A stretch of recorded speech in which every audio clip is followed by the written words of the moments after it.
Muito bom dia, boa tarde, boa noite, boa madrugada. Grande prazer em conhecer os senhores, as senhoras e aqueles que já me conhecem, grande prazer em revê-los.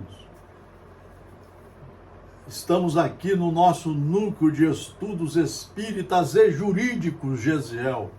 Tudo que Deus fez é jurídico divino. E é jurídico porque é lei, é para ser cumprida. É o ordenamento jurídico divino criado por Deus. E nós estamos aqui desde 1968, há mais de 50 anos, procurando estudar para primeiro aprender. Não é para fazer palestra, não é para fazer discurso, não é para escrever livro. É para aproveitar a encarnação, procurando corrigir os nossos defeitos e nos preparar para um futuro mais promissor, mais organizado, mais disciplinado, mais educado, mais cumpridor das leis, respeitador. Nós queremos, nesse início de 2023, falar um pouco mais da doutrina espírita. Aqui nós fizemos um quadro, não tem nada nosso, é um quadro com base na experiência de 50 anos estudando. Aqui nós temos os mandamentos de Moisés, que deram origem a tudo. Aí vem Jesus Cristo, com os evangelhos de Mateus, Marcos, Lucas e João. Você, para ler um evangelho desse, você demora 3 anos, de 1 a 4 horas por dia, todo dia, até sábado e domingo. Mas lê estudando, reler, fazer pesquisa, não para ser pesquisador, para ser estudante competente.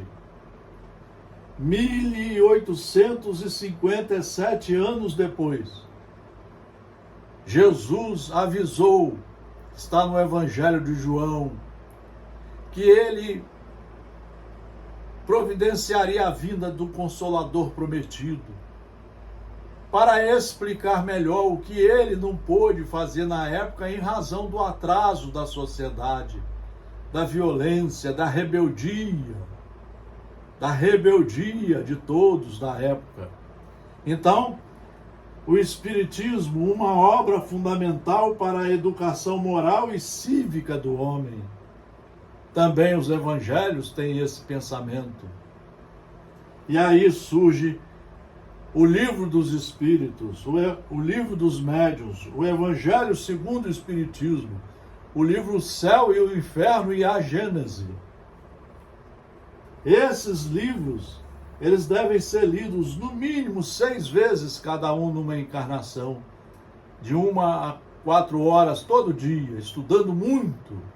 O objetivo da doutrina espírita é para que você se eduque através do conhecimento da verdade e comece a fazer lá dentro de você, de dentro para fora, mas lá dentro, a reforma íntima, a reforma moral, a ética, a educação moral e cívica.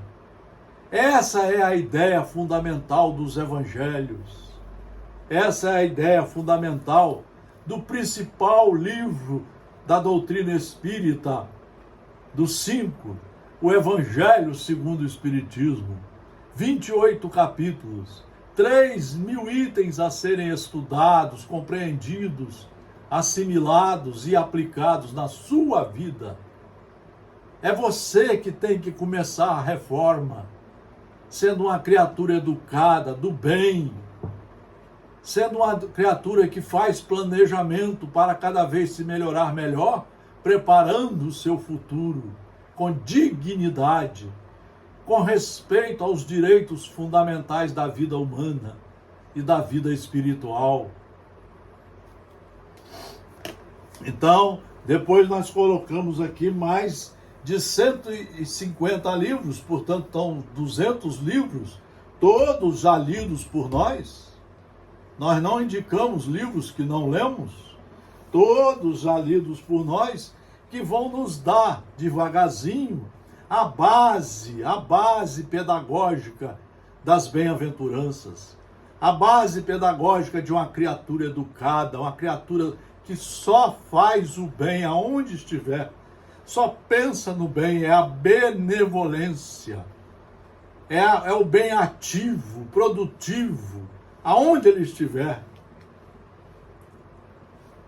Então hoje nós vamos procurar ver um trecho do Evangelho segundo o Espiritismo, aonde Deus faz o projeto para a Terra. Deus fez um projeto, tudo dele é organizado. Nós nascemos simples e ignorantes, sem saber, mas através do processo das reencarnações, nós vamos como alunos, passando de ano. Cada vez que estudamos mais e fazemos as provas para o bem, nós vamos passando de ano, até que um dia chegaremos pelos nossos esforços à perfeição. Pelos nossos esforços à perfeição. Nós não podemos ser escravos de mediunidade, não podemos ser escravos de mensagens soltas por aí, de qualquer livro, de qualquer indivíduo que vai fazer palestra na nossa casa, de qualquer sermão. Não! Nós temos os livros seguros para serem estudados na escola do Evangelho. Então, no Evangelho segundo o Espiritismo, nós vamos ver o capítulo 1. Aqui começa, nesses 4 primeiros capítulos, o plano de Deus para a Terra. Aqui no 1º capítulo, ele mostra a importância das leis. Eu não vim destruir a lei. Não penseis que vim destruir a lei ou os profetas. Eu não vim destruí-los, mas dar-lhe cumprimento. Porque eu vos digo em verdade que o céu e a terra não passarão, antes que tudo o que está na lei não seja cumprido perfeitamente. Até o único J e um só ponto. São Mateus, capítulo 5. Então, Jesus veio mostrar que os mandamentos são a base de tudo. Ali, em Moisés, foi reunido o conjunto, a base pedagógica. É como se fosse a constituição de uma república federativa, como a do Brasil, de 1988. Ali está a base de tudo. Ali está todas as regras fundamentais, os princípios que todos deveriam ler, estudar e cumprir. A mesma coisa nos evangelhos. A mesma coisa. Então Moisés, há 2 partes distintas na lei mosaica. A lei de Deus promulgada sobre o monte Sinai e a lei civil ou disciplinar estabelecida por Moisés. Uma é invariável, a outra apropriada aos costumes. Ela vai evoluindo de acordo com os costumes do próprio povo. E ao caráter do povo se modifica com o tempo. Mas os mandamentos são invariáveis. Então nós precisamos prestar atenção nisso. Olha o que diz o Evangelho. Esta lei, os mandamentos, esta lei é de todos os tempos e de todos os países. E tem por isso mesmo um caráter divino. Então aquela é a base. O cristão de verdade, ele vai estudar isso. É por isso que ele precisa de uma a 4 horas por dia para estudar, para entender quem é Deus, como é o conjunto de suas leis, quem são seus filhos, qual o papel de cada filho na estrutura pedagógica do mundo, na escola da vida, como é o planeta Terra. É uma escola onde nós passamos tempos aqui estudando para retificar as nossas posturas e preparar o futuro cada vez mais educado, mais dentro das leis. Aí é que entra a lei da reencarnação no Livro dos Espíritos, muito bem explicado, também muito bem estudado por Sócrates, 300 anos antes de Jesus, por Platão. Então nós vamos ver a importância, por Siddhartha Gautama, 600 anos antes de Cristo. Todos, Deus foi mandando os seus filhos mais preparados, sempre para nos nortear o caminho do bem. Porque fora do estudo não há salvação, você fica atrasado igual os animais. E você já não é mais animal, você é o Homo sapiens. Você tem inteligência, raciocínio, discernimento, livre-arbítrio. Você tem principalmente responsabilidade com o que você pensa e com o que você faz. Então vejam, esta é o plano de Deus para a Terra. Então ele foi, depois de 2000 anos, depois de Moisés, ele mandou uma série de professores, estudantes, muito bem preparados, e aí vem Jesus Cristo. Olha o que diz o Evangelho. Jesus não veio destruir a lei, quer dizer a lei de Deus. Ele veio cumpri-la, quer dizer desenvolvê-la, dar-lhe seu verdadeiro sentido e apropriá-la ao grau de adiantamento dos homens. Por isso se encontra nessa lei o princípio dos deveres para com Deus e para com o próximo. É isso que as religiões têm que estudar, os colégios, as famílias. A política, se estudasse isso, nós não íamos ver gente querendo que a gente compre armas, que a gente fique mais violento.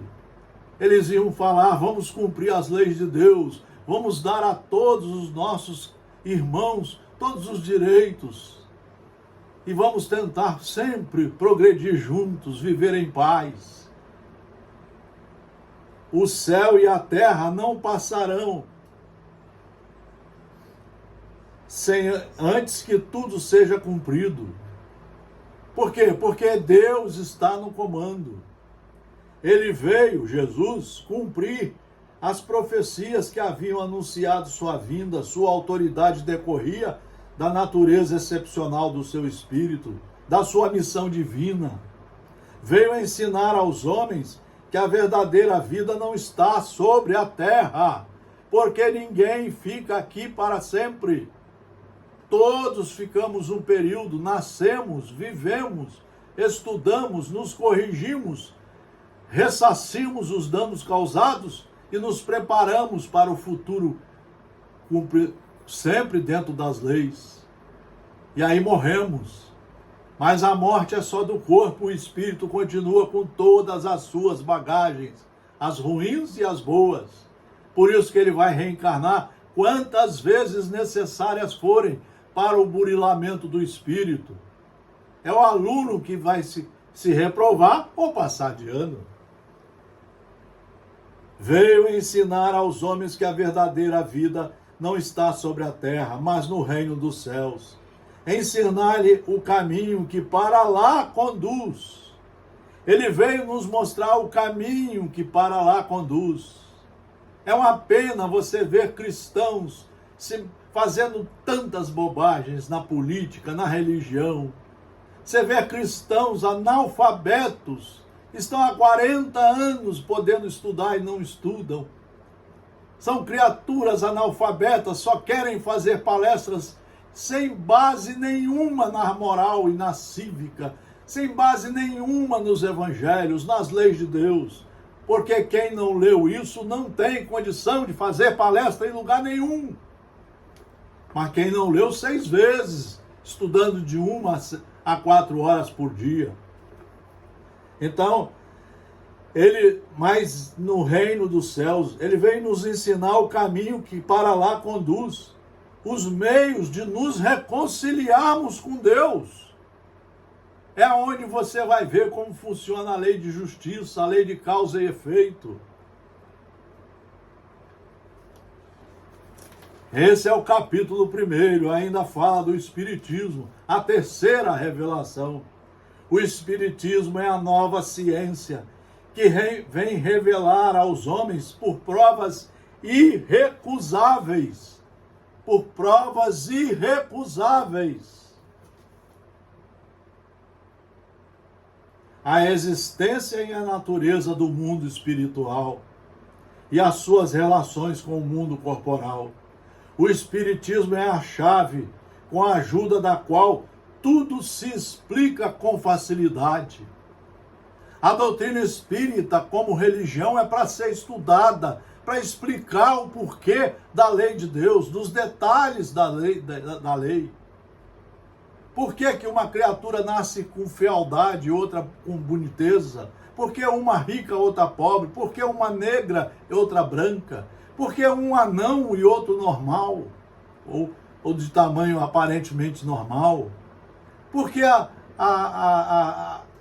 uma série enorme de dores, de aflições, de castigos? Por que uma série enorme de provas e expiações? É isso que nós temos que estudar para explicar, para evitar que as pessoas fiquem revoltadas. E muitos vão para o suicídio, achando que ali termina a vida. Ali ele dá uma paralisação nas atividades que ele se comprometeu e vai ter que pagar muito mais caro, como aluno reprovado, as consequências da agressão que ele fez à própria vida, as próprias oportunidades pedagógicas. Então, o Espiritismo é a chave com a ajuda da qual tudo se explica. Tudo se explica. Precisamos voltar aos estudos. Não está mais na hora de ficarmos fazendo uma reunião semanal com palestras terríveis, como nós temos visto por aí. E as pessoas ficam a semana toda sem fazer nada, se atrasando cada vez mais e se apegando na ignorância, no ciúme, na inveja, se apegando nas coisas desse materialismo selvagem que está aí. O Cristo foi o iniciador da moral mais pura e mais sublime, a moral evangélica cristã, que deve renovar o mundo, aproximar os homens e torná-los irmãos, que deve fazer jorrar de todos os corações humanos a caridade e o amor ao próximo, e criar entre todos os homens uma solidariedade comum. Isso só através do estudo. Ninguém aprende a fazer caridade por osmose. Só estudando muito e praticando. O segundo capítulo, no plano de Deus para a terra, meu reino não é deste mundo. Por estas palavras, Jesus designa claramente a vida futura, que ele apresenta em todas as circunstâncias como o termo para onde tende a humanidade e como sendo o objeto das principais preocupações do homem sobre a terra. Todas as suas máximas se dirigem a esse grande princípio. Sem a vida futura, com efeito, a maior parte dos seus preceitos de moral não teria nenhuma razão de ser. Se a gente não tivesse a vida futura, a gente ia fazer uma série de bobagens aqui. Você veja o que algumas sociedades ignorantes, como a Rússia, o presidente da Rússia, invade o outro país e acha que só tem essa vida. Que nessa vida ele é o mandão e o matador de tudo. Ele esquece que ele vai desencarnar, vai ter que dar conta de todos os erros cometidos. E vai começar uma etapa de novas reencarnações duríssimas para aprender as leis de Deus, retificar seus erros, ressarcir os danos causados e voltar ao caminho do bem. Isso às vezes vai durar mais de 1000 anos, mais de 30 encarnações. É aí que você vê determinadas encarnações das pessoas cegas, surdas, mudas, anão, de pessoas tetraplégicas, de pessoas nascendo em países como lá na África, em que ficam a vida toda tomando água de lama, porque estão aprendendo novamente a viver. Quem não aprende pelo amor vai aprender pelas ações pedagógicas do sofrer. É aí que está o estudo da religião, e não através de mensagens mediúnicas quaisquer. Aqui o livro é seguro. O Espiritismo veio completar nesse ponto, como em muitos outros, o ensinamento do Cristo. Quando os homens estavam amadurecidos para compreenderem a verdade. Com o Espiritismo, que é ciência, filosofia e religião, a vida futura não é mais um simples artigo de fé, uma hipótese. É uma realidade material demonstrada pelos fatos. É uma realidade material demonstrada pelos fatos. Está aqui um livro, com mais de 150 anos, totalmente confirmado, todos os seus estudos. Nós vamos ver em Sócrates a confirmação da vida futura, em Platão, em Jesus, na conversa com Nicodemos. Nicodemos, você é um político, um homem que diz que tem uma cultura altíssima e não sabe dessas coisas? A mesma coisa, a mesma pergunta nós podemos falar sobre hoje. A maioria de nós metidos a saber tudo, metidez à besta, e vamos ver que às vezes não estamos sabendo nada. Nós vamos ver que às vezes tem muita gente que fez cursos superiores, muita gente que está na religião há 50 anos e ainda somos analfabetos. Tem muito indivíduo que ocupou até cargos importantes na administração, como advogados, promotores, juízes, defensores, desembargadores, prefeitos, engenheiros, que na verdade são analfabetos. Coronéis são analfabetos. Você vê aí determinados indivíduos do exército que eles fizeram. Fizeram acampamentos terroristas. Ou seja, são analfabetos. Precisamos estudar Jesus, precisamos estudar o Espiritismo, ou seja, precisamos conhecer as leis de Deus. O Espiritismo expande o pensamento e lhe abre novos horizontes. Em lugar dessa visão estreita e mesquinha que o concentra sobre a vida presente, achando que aqui você é o coronel, é o marechal, que aqui você é o desembargador, é o advogado, é o delegado. Quando você desencarna, você está de pés no chão, descalço, vai ter que começar tudo de novo e corrigir toda a sua vida que você fez errada na reencarnação anterior. É aí que está a beleza da doutrina espírita. Estudar para, enquanto é tempo, você se corrigir e voltar aos trilhos, aos caminhos da lei de Deus e das leis do Estado democrático de direito de países organizados como o nosso. O Espiritismo expande o pensamento e lhe abre novos horizontes. Em lugar dessa visão estreita e mesquinha que o concentra sobre a vida presente, que faz do instante que passa sobre a terra a única e frágil base do futuro eterno, ele mostra que essa vida não é senão um elo no conjunto harmonioso e grandioso da obra do Criador. Mostra a solidariedade que liga todas as existências do mesmo ser, todos os seres de um mesmo mundo e os seres de todos os mundos. Dá, assim, uma base e uma razão de ser a fraternidade universal, enquanto que a doutrina da criação da alma no momento do nascimento de cada corpo torna todos os seres estranhos uns aos outros.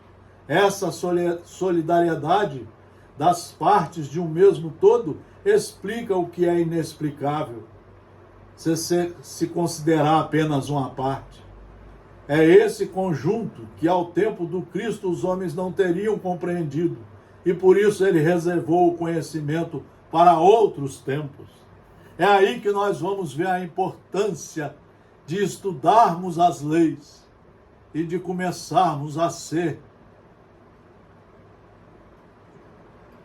aplicadores dessas leis em nós e na sociedade em que vivemos.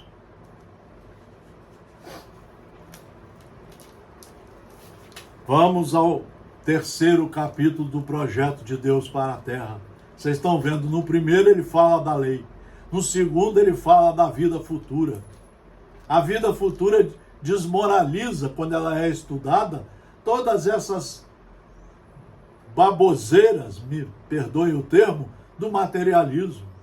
Tem gente que se acha o chefe de tudo. Tem gente que se acha a melhor das inteligências. E você está vendo que a criatura, às vezes, ainda é um analfabeto. Fez curso superior, às vezes assumiu um cargo de desembargador, mas é analfabeto. Eu vi um juiz aposentado dizendo que estava a favor do golpe, da volta à ditadura, ou seja, um analfabeto. Não sabe nada nem da ciência do direito. O direito é tirado do direito divino. O direito humano, das leis do Estado Democrático de Direito, é a cópia do direito natural. Deus não ia fazer um direito para nós guerrearmos, matarmos, voltarmos à ditadura. Vamos pensar um pouco, meus irmãos, vamos fazer reflexões, vamos comprar livros bons, vamos ler, vamos separar um tempo de nossa vida para estudar as coisas de Deus através de Jesus e da doutrina espírita, muito bem organizada em 5 obras básicas. O terceiro capítulo, há muitas moradas na casa de meu pai. Aí ele vai explicar que temos inúmeros planetas, escolas, mas a Terra foi escolhida como um planeta especial. Nos mundos inferiores, a existência é toda material. As paixões reinam soberanamente e a vida moral é quase nula. À medida que esta se desenvolve, a influência da matéria diminui, de tal sorte que nos mundos mais avançados, a vida, por assim dizer, é toda espiritual. Essa é a base do ensino de Jesus. Podem ver lá nos 4 evangelhos. Leiam as cartas de Paulo, Atos dos Apóstolos, escrito por Lucas. Nos mundos intermediários, há a mistura do bem e do mal. Predominância de um sobre o outro, segundo o grau de adiantamento das pessoas que estão ali. A Terra pertence à categoria dos mundos de expiação e de provas. E é por isso que o homem nela é alvo de tantas misérias. Nós ainda estamos num planeta em que está predominando a ignorância, a intolerância, a violência, a guerra. Está predominando a maldade com as mulheres, com as crianças, com os idosos. Vejam lá, vários povos passando por isso. Vejam, campos de concentração, a fome. Nós não estamos ainda sabendo nos tratar como irmãos. Aqui no Brasil, vocês estão vendo aí hoje, quantos e quantos cidadãos que estão na fome, sem acesso à escola, sem acesso à universidade, sem acesso a um prato de comida sequer, quando deveríamos ter 3 pratos por dia. Nós estamos atrasadíssimos porque não queremos estudar o Evangelho de Jesus Cristo. porque não queremos estudar a doutrina espírita. Qualquer religião pode estudar a doutrina espírita, sem mudar de religião, só para começar a se corrigir. Então nós vamos ver que aqui no capítulo 3, ele mostra para nós as 3 fases, as 5 fases ainda do planeta Terra. Pois bem, que se figure a Terra como sendo um subúrbio, um hospital, uma penitenciária, uma região malsã, porque ela é ao mesmo tempo tudo isso.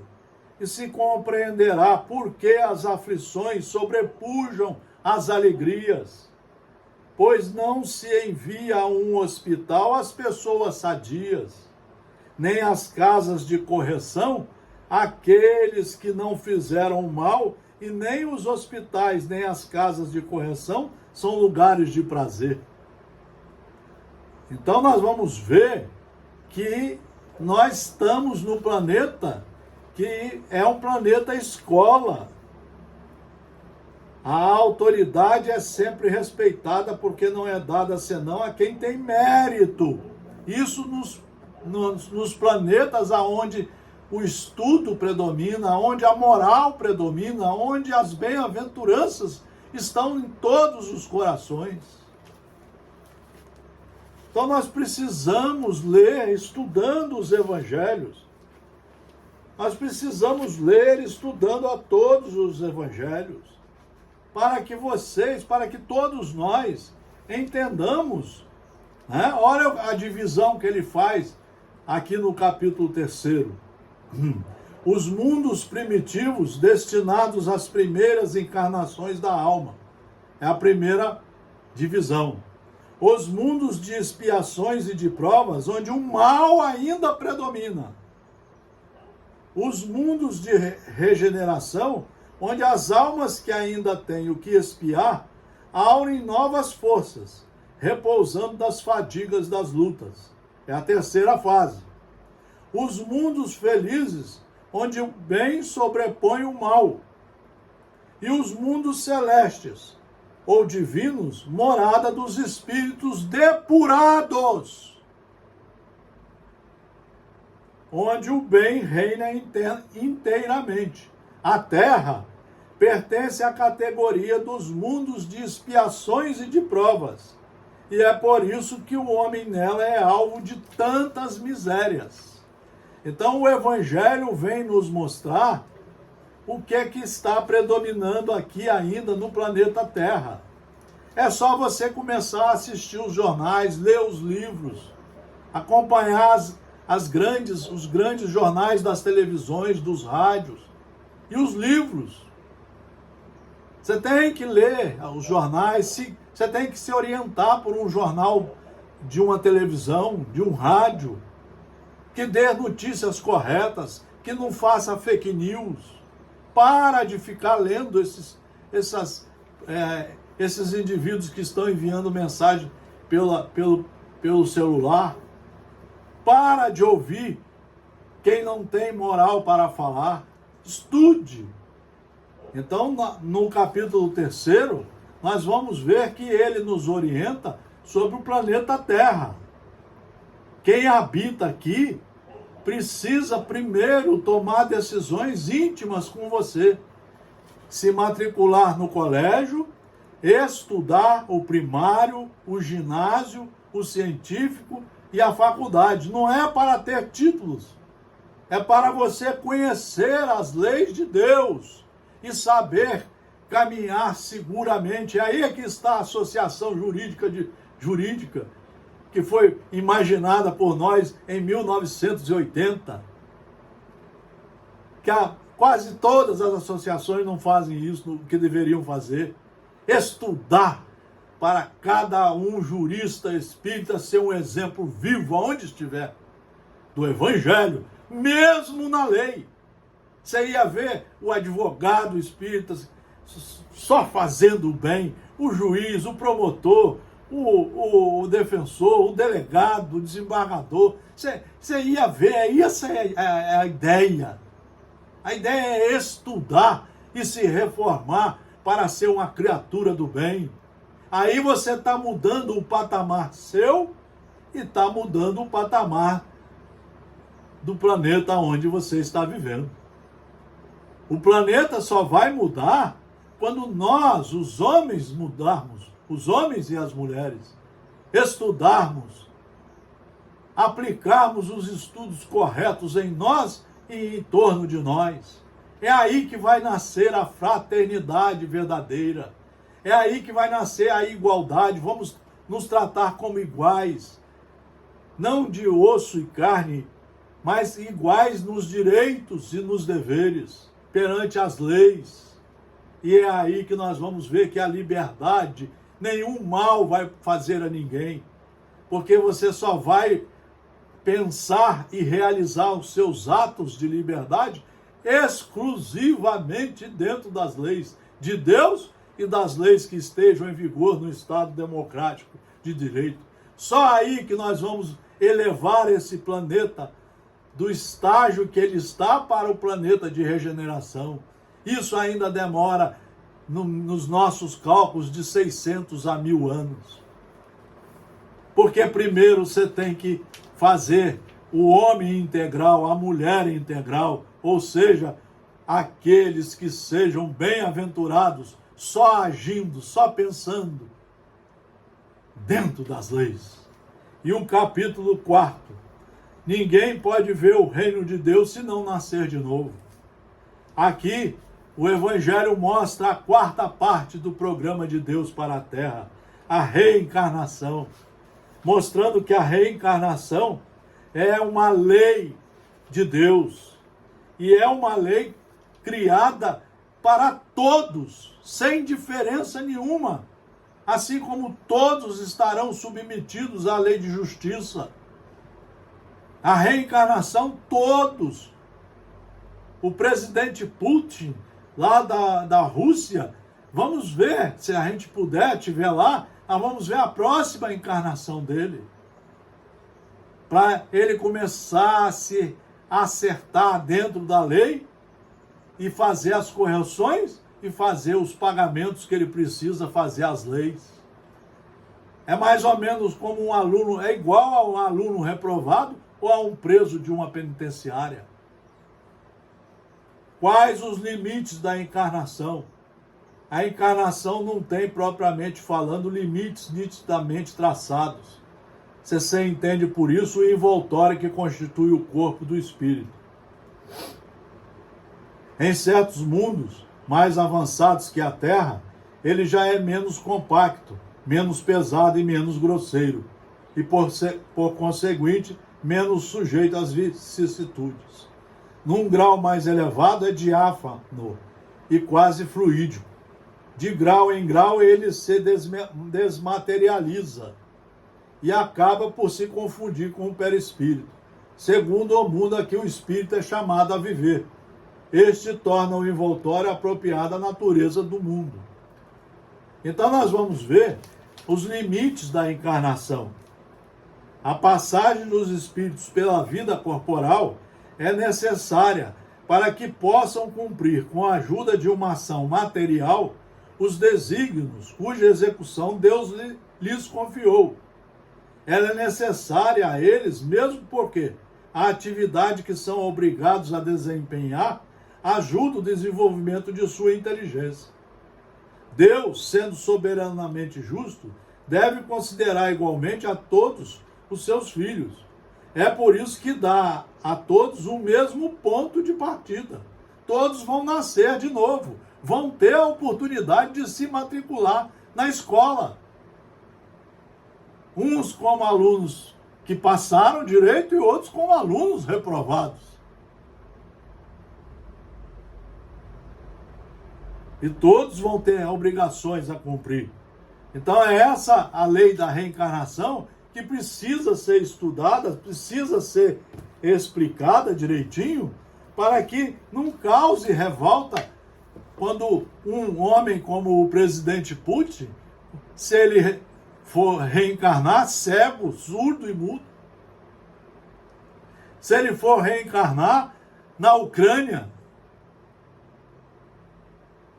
se ele for ouvir todo dia os tiros das bombas, perder sua casa, ele vai estar pagando tudo que ele fez aos outros. Mas o mais importante é que ele vai estar tendo a oportunidade de se corrigir para não voltar a fazer a mesma coisa.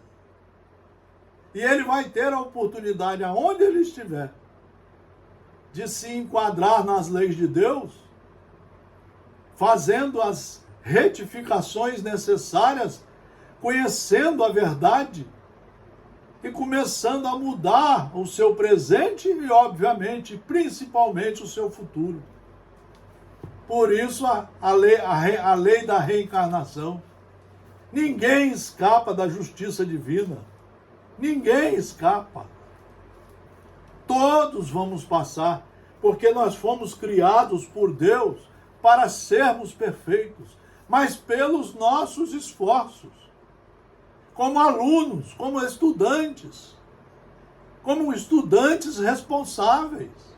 Então, quando você sai do trilho, você vai ter uma série de correções para voltar ao trilho. Daí, no capítulo 5º do Evangelho segundo o Espiritismo, você estudar as aflições. Você vai ter que pagar tudo que fez, mas esse pagar é no sentido pedagógico, pagar aprendendo qual é o verdadeiro caminho, vai ressarcir as pessoas que você fez os crimes, os males, e vai ter a oportunidade de voltar ao bem, mas agora com responsabilidade pedagógica, porque você estudou, conheceu, vivenciou, pagou os seus erros trabalhando,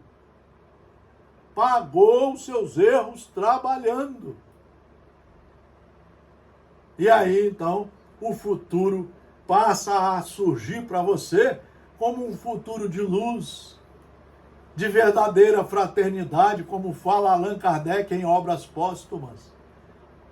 Um dia, nós nos reformaremos pelos estudos, conhecendo a matéria, entendendo a matéria, assimilando os seus ensinamentos, nos reformando, nos enquadrando de verdade nas leis, e aí, vivenciando essas leis. É aí que você começa a vislumbrar o futuro da perfeição, pelos seus próprios atos, pelos seus esforços, pelas suas ações. Falamos hoje um pouco da doutrina espírita. É por isso que estamos aqui há 50 anos. Parem de criticar, parem de seguir esse mundo materialista que está aí, essa política que está aí. Parem de ficar se apegando ao sensacionalismo mediúnico. Estude de verdade. Você pode fazer isso, se dedicar de 1 a 4 horas, de meia hora a 4 horas por dia, inclusive sábado e domingo, estudando, para que você possa se reformar com base no conhecimento. Conhecereis a verdade, e a verdade iluminará os seus passos, sempre para o bem. Muito obrigado pela atenção. Vamos fazer uma campanha pelo estudo em livros seguros. Vamos deixar de ser, às vezes, ter cursos e continuar sendo analfabetos. Vamos ser filhos de Deus, estudiosos e, principalmente, cumpridores das leis do bem, seguidores, obreiros do Senhor, trabalhadores do Evangelho, homens e mulheres reformadas para a prática somente do bem. Muito obrigado pela atenção. Grande e fraternal abraço.